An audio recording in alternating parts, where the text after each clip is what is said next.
Hello everyone, it's been a while since I made any Xenoblade videos. I have been planning some, including this one, but while I was doing that, I realized that I don't actually like to draw Xenoblade characters that much. What I really enjoy doing is making edits of their character illustrations. It's fast, relatively, it's fun, and it gives me a chance to flex my digital painting muscles. And in a way, it feels like actually proving that my modifications to their designs are effective, something that's harder to see when I redraw them in my own art style. And hey, since I've gotten better at video editing and no longer feel the need to record myself coloring things for visual interest, why not just go with the easy option? So I can spend more time focusing on what I love the most, talking about character design. Today we're going to discuss the designs of Lanz and Sena, arguably the two worst members of Xenoblade 3's main cast. I wouldn't blame you for disagreeing with me though, there's a lot of competition. But the reason I think of Lanz and Sena as the worst is because they just have so little impact on the story. Sena is adorable. Of all the characters in the whole story, her dialogue is the least annoying. But besides that, her character feels completely empty, as if the adorable one is her only real role in the story. What connections does she have to any of the other characters? She likes Mio, she's nebulously friends with Taion, she shares a plot-induced soul bond with Lanz, even though the characters barely interact in any meaningful way. And she apparently likes Shania, I guess. Apparently their relationship is a big deal in side stories, but I saw none of it in the main plot, and I don't understand what the point is of having a main plot if none of the important character interactions are in it. Anyway, Lanz is just a muddled mess of a character. He feels like a very poor attempt to replicate Rein, without realizing that Rein's charm is in his steadfast loyalty, supportive personality, and consistent comic relief role. Meanwhile, Lanz constantly switches back and forth between being a mean edgelord who's still processing the trauma of losing a childhood friend, and being a happy fun times guy who helps Uni balance out Noah's more serious personality. Like, it just doesn't work. They give him lines that make me hate him and then expect me to laugh with him 10 minutes later, and as a result I hate him even more. The normal way to write a contradictory character like this is to just make them a snarky tsundere type. But I think the writers realized they already had two of those characters in the cast and didn't know what to do, so they just gave up. They just threw all his personality traits in a blender and sprinkled them randomly throughout the story, and decided that was good enough. Of course, and this is my big disclaimer with any kind of character analysis concerning Xenoblade 3, I could easily be wrong. Because the character writing in this game is so consistently poor to non-existent that nothing sticks in my brain and nothing feels worth paying attention to. If there were small gems of good writing hidden inside the hours and hours of preachy, droning, padded out cutscenes, I would be very likely to miss them. So if you like these characters and you think they make important contributions to the main story, please hop into the comments and tell me the reasons why, and reference the scenes that gave you that impression. I'd honestly really appreciate it. Anyway, back to our actual point, their designs. These two are kinda at opposite ends of the spectrum here, with Sena having an excellent eye-catching design that helps endear me to her relatively flat character, and Lanz having a pathetic mishmash of a design that helps me dislike the character even more than I already do. There are good points and bad points in both of these designs though. Let's start by discussing Sena. Like the rest of the main cast, Sena's design is a deconstruction of her military uniform combined with a few new elements. She basically strips down to her underwear, removing almost all of her armor, and adds denim shorts and a vest to create a simple yet striking new look that drastically changes her appearance. With the rest of the cast, it's pretty easy to tell whether they started out as Kavesi or Agnian soldiers, but Sena's color scheme changes so much it really isn't clear anymore. Her leg armor is the only giveaway. In a better written story, this might symbolize her unhappiness with her lonely past as a soldier, making her much more eager than her friends to jump into a completely new way of life. Unfortunately, since the cast is basically a hive mind that decides it wants freedom in the same ways and for the same reasons and at the same time, I doubt there's much evidence of this. Anyway, Sena's look is bright yet balanced, with her yellow accents and tan skin popping out dramatically against her black and blue clothes, which coordinate nicely with her flaming hair. Her bright white leg armor draws your eye while remaining grounded by the black sections on her toes, and balanced by the smaller pieces of white armor on her arms. Overall, it's cute, it makes her look fun and youthful, and it honestly begs to be cosplayed. I just have one problem with it. There's a major aspect of this design that doesn't really reflect the lifestyle of the character. Senna's favorite hobby, in her own words, is lifting, as in lifting weights, increasing her physical strength. She doesn't talk about enjoying any other activities, not even sports in general, just lifting. Oh, and on top of that, she's supposed to be considered a full grown adult, someone who has already lived 90% of her allotted lifespan. And yet, despite all of that, the character designer decided to give her the body of an unathletic 9-year-old girl. I understand that this is supposed to be a joke, like a don't judge a book by its cover sort of thing. Like, she looks like a tiny kid, but she's actually super strong. Unfortunately, not only do most anime girl protagonists in the action genre already give off the same impression, making this decision feel kinda pointless, they made the mistake of drawing attention to the contradiction by making physical strength her only interest. So now it feels less like a joke and more like an inconsistency. Or worse, a very unflattering disclosure of the creator's own biases. For example, let's say you made up a character whose main hobby is sunbathing. They often talk about how much time they spend hanging out on the beach, lying in the sun, even specifically trying to get a nice tan. You know, everything you'd expect from a character who likes to sunbathe. And yet, despite this being such a large part of their characterization, the character themselves has paper white skin. Like vampire white, as if they've never been touched by the sun a day in their lives. Because you happen to think dark skin is icky. So instead of, I don't know, changing this character's favorite hobby to something else, you simply leave the viewer with this contradictory design and hope you can make up for it by making them wear sunglasses or something. That's what this feels like. Like Senna's exaggerated hips are supposed to make up for the fact that the rest of her body looks about as sturdy as a plastic straw. It's especially infuriating that she's partnered with an extremely tall and muscular character with a meticulously sculpted body, and yet she just gets skinny anime girl features, even though she's the one obsessed with physical training. Because cute girls aren't allowed to have muscles, apparently.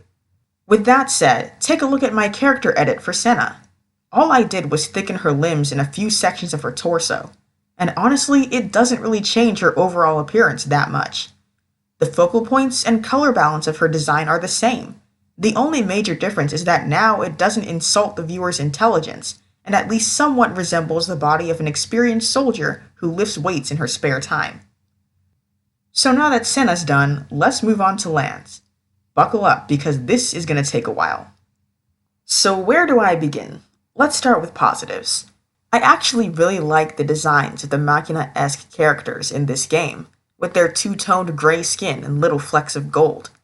It's definitely a very watered-down look, compared to that of the actual Machina from XC1, but it's attractive in its own right and translates well to the 3D models. And as for Lanz specifically, I just like the way his character is modeled. His body and musculature just looks really good. I don't know how else to explain it. Whoever was responsible for building him, gold star, great job, 10 out of 10. It's a shame, then, that such a beautiful body is covered up with this nightmare triangle of an ugly coat in his official character design. Seriously, what is this? Who thought this was a good idea? This coat is the single worst aspect of his design, not only because it aggressively simplifies his silhouette into an angular blob that doesn't even look like it can move, but because it just doesn't look good on him at all. First off, he's got this big fuzzy mane around his neck, which is significantly brighter than his hair and skin, subtly drawing your eye away from his face at all times. A ridiculous design decision for a story so focused on making us watch characters talk. Secondly, it's covered in these hideous puffy segments that make him look awkward and bulky, partly because he's already a muscular character, and partly because they're oriented horizontally. In case you didn't know, horizontal stripes make figures look fatter, as if they take up more space. Again, the character himself is already built like a tank, this is unnecessary. Furthermore, the segment's bright blue color compels your eye to follow the shape of the stupid coat instead of the shape of his body. On his in-game model, they recolored these to make them darker and less noticeable, and thank God, but unfortunately it's not enough to save the design.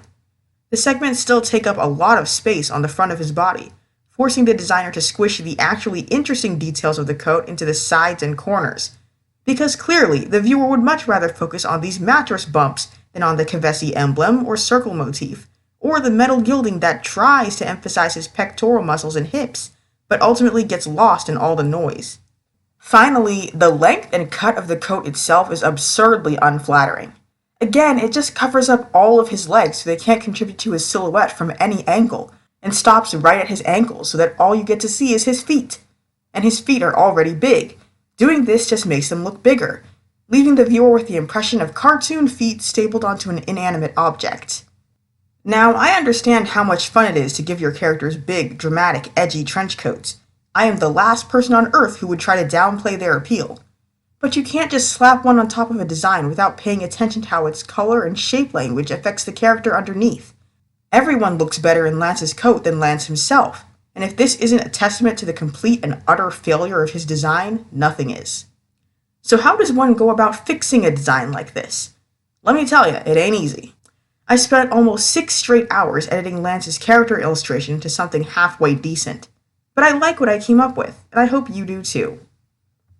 So the first decision I made was to just cut that stupid coat in half.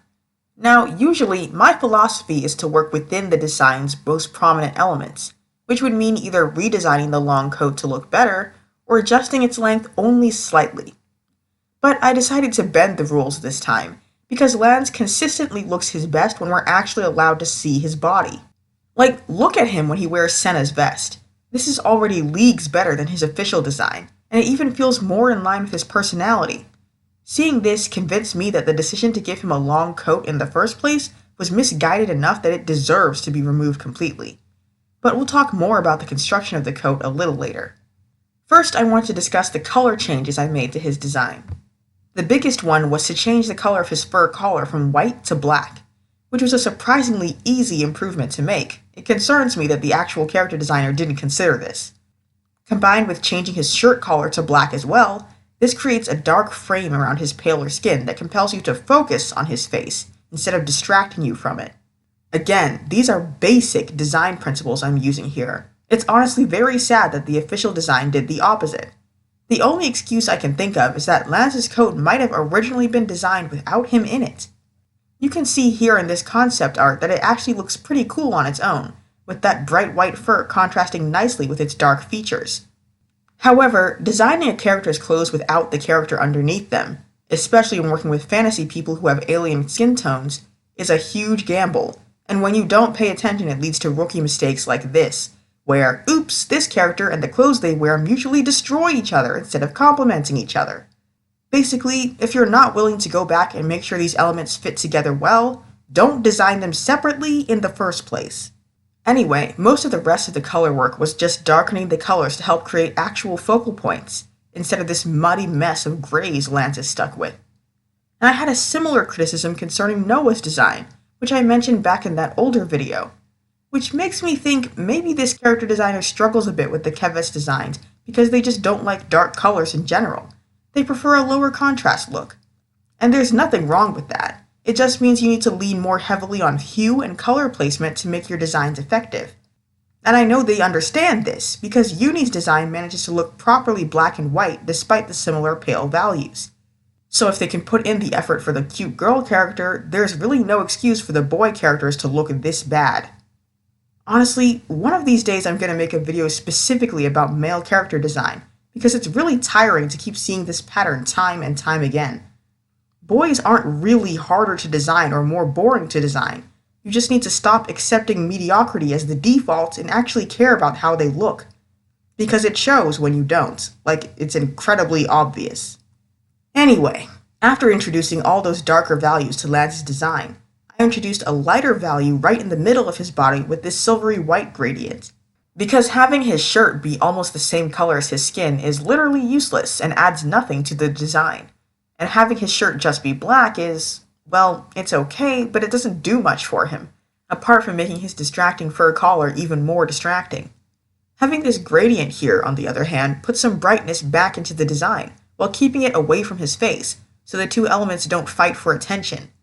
It also leads your eye down to his waist, where the other points of interest in his design are now located. And I think, combined with the fur, it also gives Lance a bit of an icy cool vibe, something reminiscent of the standoffish aspect of his character that was apparently supposed to drive his development. Fun fact, Character design can help a lot with characterization if you let it. To be honest, the whole point of character design is to visually characterize, but when you look at really bad designs for too long, it's easy to forget about that. So now that the color talk is done, let's get back to the coat.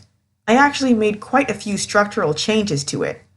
First off, the placement of his little Kavesi accessories on his chest, which was very poor and ineffective in the official design. The circle motif is supposed to act as a focal point. You can see this in the design of pretty much any other Kavesi character in the game, where the circles are either placed prominently in the design to immediately draw your eye, or placed next to other eye-catching features to help accentuate them. Unfortunately, with our Kavesi main characters, the character designer suddenly forgot how to do this for 2 out of 3 of them, and you know which 2 out of 3 I'm talking about. As a result, Lanz has some well-placed circles on his hips that we don't get to see most of the time, and the one on his front that we do get to see is jammed under his collar randomly. No emphasis, no purpose, it's just there. Same goes for his actual Kavesi emblem, which almost looks like it was thrown in just so the artist could have something to fill the space. This whole upper chest area of his coat just screams, we didn't know what to do. Again though, the solution seems rather obvious. Just connect these design elements together. I made the circle motif bigger so that it functions more like a true focal point, and connected it to the metal gilding to create an aesthetic path for your eye to follow there. On the other side, I simply reoriented the Kavesi emblem to align with that metal gilding. I also made it smaller and a little darker so that it complements the metallic elements, instead of fighting with them for attention. In my opinion, it still doesn't look all that great, but it's definitely better than the canon version and it wasn't hard to come up with. Moving on, the metal gilding on the hem of his coat also bothered me a lot, and it wasn't until I shortened the coat and it bothered me even more that I figured out why. It doesn't fit with the other similarly shaped elements in his design. From the top going down, we keep repeating this 3-stripe pattern. 3 stripes on his chest, 3 stripes on his belt, 3 stripes on the strippity straps covering his legs. Then we get to the edge of the coat and suddenly we're met with this solid mass. No stripes, just a big thick band of metal. It's distracting, it draws your eyes down to his ankles for no real reason, and it helps make his coat look even more stiff and awkward. So I did the obvious thing and decided to just repeat the pattern, rebalancing the design. And keeping this element the same as the rest helps make a more welcoming space for the fur I introduced at the bottom of his coat. Not particularly welcoming, but more than it would be otherwise. With that said, why did I even bother adding fur there in the first place? Well, the main reason is because it looks dramatic, edgy, and exciting, and I think that's what the character designer was actually going for when they made the giant coat in the first place. They just wanted something interesting, something that would interrupt the shape of his body in a big, flashy way. And naturally, the first thing they came up with was a badass trench coat. Unfortunately, I don't think they had any idea what to do with Lanz at all after that. Which would explain why his design is just 90% desperate scrambling and bland repetition. You know, the kind of stuff you end up doing as a character designer when you have too few ideas, too much space to fill, and not enough time to start over from scratch. I think it's very telling that most of the changes I made to Lanz's design were literally the first things I thought of based on foundational design principles. You know, contrasting colors, balancing colors and patterns, and connecting elements together instead of having them float around each other. I think it's also very telling that between the concept art, official illustration, and in-game character model, Lanz's color scheme changes dramatically, implying that this desperate scrambling to make him look good was still going on very late into production. And that's genuinely sad, to be honest. I don't know why this happened. I don't know why Lanz got shafted this badly in both the character design and character writing departments. I just hope that whatever combination of factors caused this to happen has been addressed and resolved, so it doesn't end up ruining more characters in the future. Anyway, thanks for watching. This was a bit of an unusual video, but I had a lot of fun with it, and I hope you did too. Like, subscribe, whatever, and check out my Coffee page gallery to see the finished pictures in these videos. Till next time!